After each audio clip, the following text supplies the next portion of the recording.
उत्तर प्रदेश के मुख्यमंत्री योगी आदित्यनाथ ने शनिवार को हाथरस के सलेमपुर इंडस्ट्रियल एरिया हींग नगरी में आयोजित जनसभा के दौरान जनपद के विधानसभा क्षेत्र हाथरस, सादाबाद और सिकंदराबाद के लिए 548 करोड़ रुपए की लागत वाली 143 विकास परियोजनाओं का लोकार्पण एवं शिलान्यास किया। मुख्यमंत्री ने अपने संबोधन की शुरुआत सियावर रामचंद्र की जय के उद्घोष के साथ की और भीषण गर्मी के बावजूद बड़ी संख्या में पहुंचे लोगों का आभार व्यक्त किया।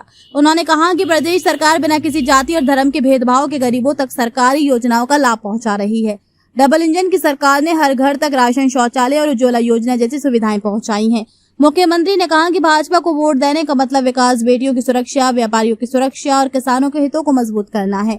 उन्होंने कहा कि आज उत्तर प्रदेश का युवा देश के किसी भी हिस्से में गर्व से अपनी पहचान बताता है, जबकि वर्ष 2017 से पहले स्थिति अलग थी। उन्होंने दावा किया कि प्रदेश अब माफिया मुक्त हो चुका है। अपने संबोधन में मुख्यमंत्री ने समाजवादी पार्टी और कांग्रेस पर भी निशाना साधा। उन्होंने कहा कि सपा सरकार में राम भक्तों पर गोलियां चली, कांवड़ यात्राएं रोकी गई और कब्रिस्तानों की चारदीवारी पर धन खर्च किया जाता था, जबकि वर्तमान सरकार मंदिरों के विकास पर कार्य कर रही है। उन्होंने कहा कि अयोध्या के बाद अब भगवान श्री कृष्ण की जन्मभूमि मथुरा भी है और अधिक विकसित होगी तथा उसे उसका उचित सम्मान मिलेगा।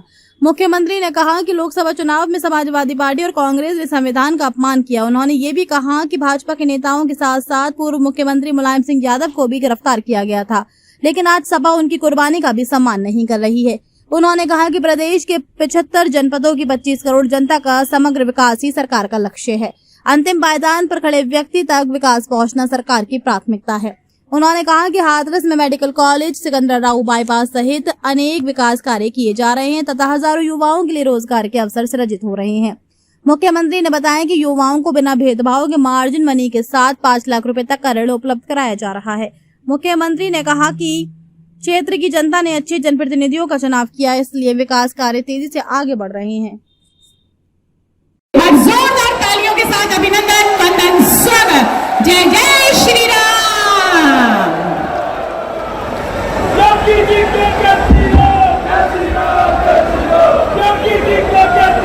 सियावर रामचंद्र भगवान की, सियावर रामचंद्र भगवान की, पवन सुत हनुमान की, पवन सुत हनुमान की, श्री कृष्ण कन्हैया की, श्री कृष्ण कन्हैया की, वृंदावन बिहारी लाल की, बलदाऊ जी महाराज की, बलदाऊ जी महाराज की।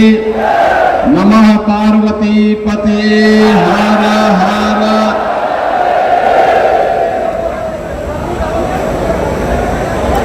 जनपद हाथरस की विकास परियोजनाओं के लोकार्पण और शिलान्यास कार्यक्रम में समारोह में उपस्थित लोकप्रिय सांसद श्री अनूप प्रधान वाल्मीकि जी, हमारे लोकप्रिय विधायकगण श्रीमती अंजुला माहौर जी, श्री वीरेंद्र राणा जी, श्री प्रदीप चौधरी जी, महिला आयोग की सदस्य श्रीमती रेणु गौड़ जी, भारतीय जनता पार्टी के वरिष्ठ नेता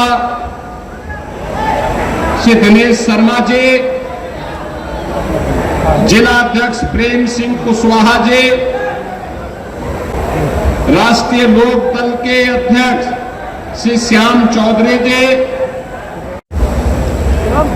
25 जून 1975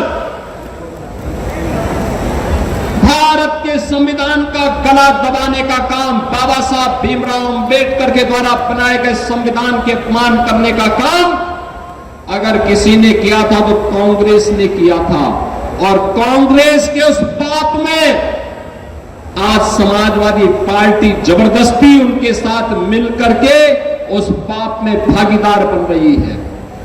ये जो कांग्रेस ने पाप किया था, उस समय देश के सभी विपक्षी दलों को कांग्रेस की सरकारों ने बंद कर दिया था,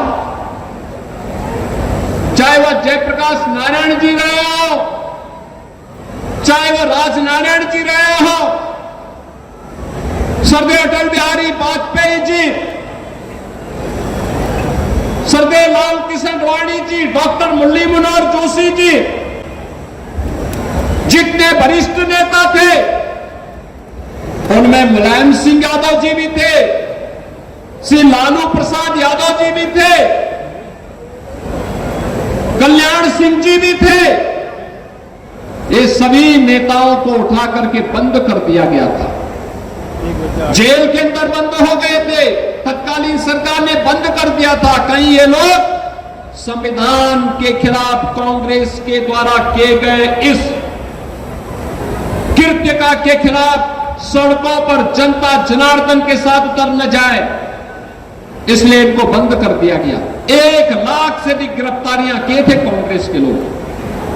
और जिस मुलायम सिंह यादव को, समाजवादी पार्टी के नेता को तत्कालीन कांग्रेस सरकार ने अपमानित किया था, जेल के अंदर बंद किया था, उसी समाजवादी पार्टी आज कांग्रेस का शागिर्द बन करके उनके सामने घुटने टेक करके मुलायम सिंह की विरासत को भी अपमानित करने का काम कर रही है।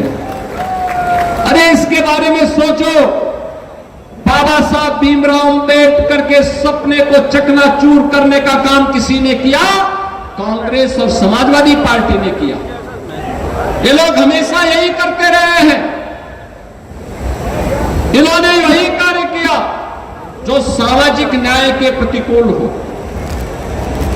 अंबेडकर जी के नाम पर बने हुए मेडिकल कॉलेज का नाम बदल दिया, सामाजिक न्याय के पुरोधाओं का अपमान करना ये लोग अपना जन्मसिद्ध अधिकार समझते हैं।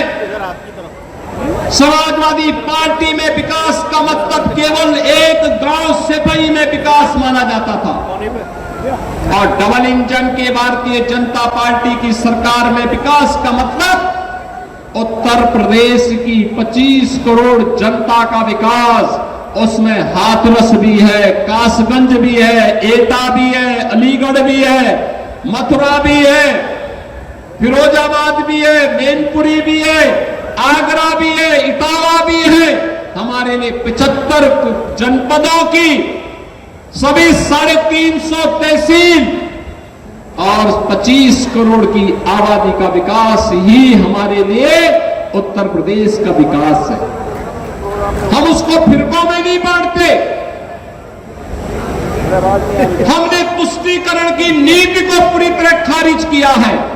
हमने तो कहा कि गांव हो, गरीब हो, किसान हो, नौजवान हो, वह प्रधानमंत्री मोदी जी के मंत्र सबका साथ और सबके विकास के भाव के साथ कार्य करेगी। और इसीलिए अंतिम पायदान पर बैठे हुए व्यक्ति की संतुष्टीकरण का आधार, जिसे सर्वे पंडित दीनदयाल उपाध्याय जी ने अंत्योदय कहा था, उस अंत्योदय के लक्ष्य को प्राप्त करने की दिशा के लिए किया जाने वाला प्रयास, ये डबल इंजन की एनडीए सरकार का लक्ष्य है। यही बीजेपी के कार्यकर्ता या राष्ट्रीय लोकदल के कार्यकर्ताओं का यही लक्ष्य है, और इसी लक्ष्य को प्राप्त करने की दिशा के लिए किया जाने वाला ये प्रयास है, जिस क्रम में आज मुझे हाथरस जनपद में आने का अवसर प्राप्त हुआ। मुझे बहुत अच्छा लगा यहाँ पे, जब मैं यहाँ के एंटरप्रेन्योर को देख रहा था, यहाँ के उद्यमियों को देख रहा था, अलग अलग क्षेत्र में उन्होंने अच्छा काम किया, और यहाँ के जनप्रतिनिधियों के परिश्रम को लेकर के अभी मैं आया था। मुझे यहाँ पे 24 जून को आना था, लेकिन उस दिन दुर्भाग्यपूर्ण घटना घटित हो गई, और बहनों और भाइयों मैं उस दिन यहाँ पर उपस्थित नहीं हो पाया। लखनऊ में एक अग्निकांड की घटना घटित हो गई थी, मुझे वहां जाना पड़ा था। अलीगढ़ में मैंने बैठक ली थी इससे पहले विकास की योजनाओं की, हाथरस की भी चर्चा हुई थी। श्रीमती निरंजना माहौर जी ने, श्री धीरेन्द्र राणा जी ने, श्री प्रदीप चौधरी जी ने, श्री अनूप प्रधान जी ने यहां की सड़कों के लिए, पुलों के लिए, फ्लाईओवर के लिए अपने प्रस्ताव दिए, और बहुत शीघ्र उन पर भी धनराशि अवमुक्त होने जा रही है। यहां पर विकास की जो भी परियोजनाएं होंगी, मेडिकल कॉलेज की समस्या का समाधान हो, या फिर सिकंदरा राव की बस स्टैंड का समस्या, इस सब का समाधान के लिए हम लोगों ने धनराशि अवमुक्त कराई है, धनराशि स्वीकृत कर रहे हैं, कहीं लैंड आवंटित कर रहे हैं। ये सभी प्रक्रियाएं चल रही हैं और यहां पर जो ये औद्योगिक क्षेत्र विकसित हो रहा है, बहन और भाइयों, हजारों नौजवानों के लिए नौकरी की सुविधा यहां प्राप्त होगी। यहां के हजारों नौजवानों के लिए बिना भेदभाव के, हाथरस के लोग, कासगंज के लोग, एटा के लोग, ये सभी लोग यहीं पे एक साथ एक छत के नीचे ये सुविधाएं प्राप्त करेंगे। हम लोगों ने लौह पुरुष सरदार वल्लभ भाई पटेल जी के नाम पर एक एम्प्लॉयमेंट जोन भी हम बना रहे हैं। किसी भी नौजवान के लिए अगर नौकरी की आवश्यकता है, वह रोजगार चाहता है, उसकी स्किलिंग होगी और वहीं उनको नौकरी और रोजगार की गारंटी भी मिलेगी। युवाओं के लिए नए उद्यमी स्थापित करने के लिए युवा उद्यमी स्कीम मजबूती के साथ आज कार्य की जा रही है। युवा 5 लाख रुपए तक का लोन पहले चरण में गारंटी मुक्त, ब्याज मुक्त, मार्जिन मनी के साथ, ट्रेनिंग के साथ उस नौजवान को उपलब्ध करवाई जा रही है। यही तो है डबल इंजन की स्पीड, मजबूती के साथ चलती है, बिना भेदभाव के सबको उपलब्ध करवाती है। और उसी को उपलब्ध करवाने के लिए आज मैं आपके बीच हाथरस में आया हूं। मुझे बहुत अच्छा लगा, हींग की खुशबू, देसी गाय के घी का स्वाद और यहां के गुड़ का स्वाद आज हाथरस को एक नई पहचान दिला रहा है। बहनों और भाइयों, इस प्रक्रिया को हमें मजबूती के साथ आगे बढ़ाना है। आलू किसानों की समस्या के समाधान के लिए सरकार कृत संकल्पित है। अन्नदाता किसानों के चेहरे पर खुशहाली लाना ये डबल इंजन सरकार का दायित्व है और उसके लिए आपने अच्छे जनप्रतिनिधि चुन करके भेजे हैं, अच्छे विधायक, अच्छे सांसद चुने हैं, इसलिए विकास हो रहा है। और आपका मैं आह्वान करूंगा, विकास की प्रक्रिया अनवरत रूप से आगे बढ़े। विकास और विरासत का अद्भुत समन्वय निरंतर चलता रहे, इस विश्वास के साथ इस 550 करोड़ रुपए की इन परियोजनाओं के लिए मैं आप सबको बधाई देता हूं। पूरे हाथरस वासियों के प्रति अपनी शुभकामनाएं देते हुए वाणी को विराम देता हूं। धन्यवाद। जय हिंद।